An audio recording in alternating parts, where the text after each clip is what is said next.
सुनो राजा विक्रम, बेताल ने कहानी सुनानी आरंभ की।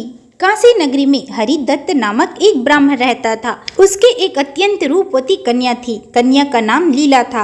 रात का समय था। लीला अपने शयन कक्ष में सो रही थी। अचानक आहट पाकर उसकी नींद खुल गई। वह घबराकर उठ गई और बोली, कौन है? तब एक धीमी आवाज आई, मैं हूँ। लीला ने देखा, एक गबरू जवान कोने में घबराया सा दुबका खड़ा है। लीला बोली, तू कौन है और यहाँ कैसे आया? क्या तू चोर है?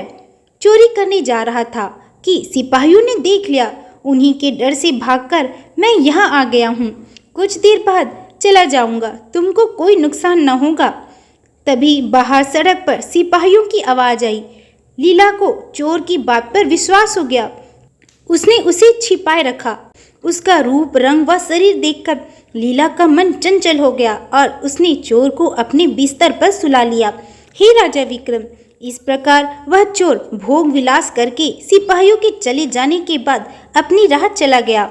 जाते जाते वह लीला से फिर वापस आने का वायदा करता गया, किंतु वह दोबारा न आ सका, क्योंकि दूसरे ही दिन राजा के सिपाहियों द्वारा वह पकड़ लिया गया।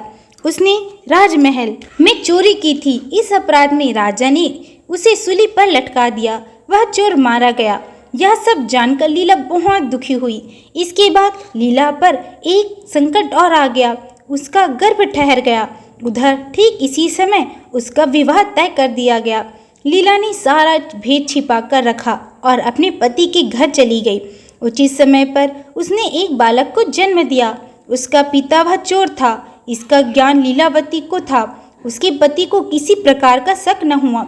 समय अनुसार वह लड़का जवान हो गया और लीला का पति मर गया। लड़के ने अपने पिता का दाह संस्कार कर दिया। वह लड़का अत्यंत रूपवती और मेधावी था। उसने पिता का कारोबार खूब बढ़ाया। कालांतर में उसकी माँ का भी देहांत हो गया। पुत्र ने उसका दाह संस्कार कर दिया। फिर एक अमावस्या आई। यह अमावस्या पितरों की थी, अतएव पुत्र ने फल्गुन नदी में जाकर पिंडदान करना ठीक समझा। उसके माता पिता दोनों का देहांत हो गया था, अतएव उसने इस बार ऐसा ही करना ठीक समझा। पुरोहितों को साथ लेकर वह फल्गु नदी के किनारे गया।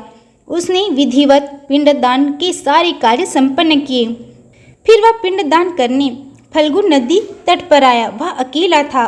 जब वह पिंडदान करने लगा तो अचानक 3 हाथ बाहर आकर पिंड के लिए हाथ हिलाने लगे। इस पर बड़ा आश्चर्य हुआ।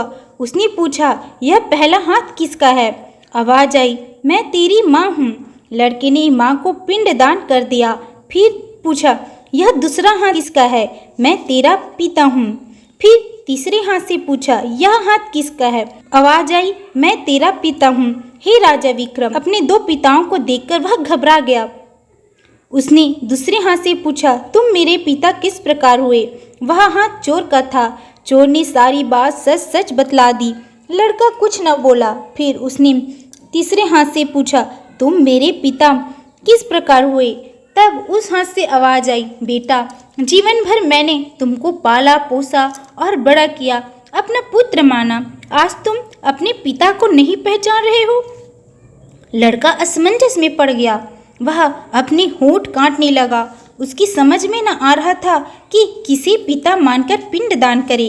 बेताल इतना कहकर चुप हो गया। फिर बोला, अब तुम्हें निर्णय करो राजा विक्रम, वह लड़का किसे पिंडदान करे, किसको अपना पिता माने? राजा विक्रम कुछ देर सोचने के बाद बोले, सुनो बेताल, जन्म देने मात्र से ही कोई किसी का पिता नहीं हो जाता। बेताल ने आश्चर्य प्रकट करते हुए कहा, तुम्हारा कथन स्पष्ट नहीं हुआ। विक्रम बोला, सुनो बेताल, उस बालक को जन्म देने वाला तो चोर ही था।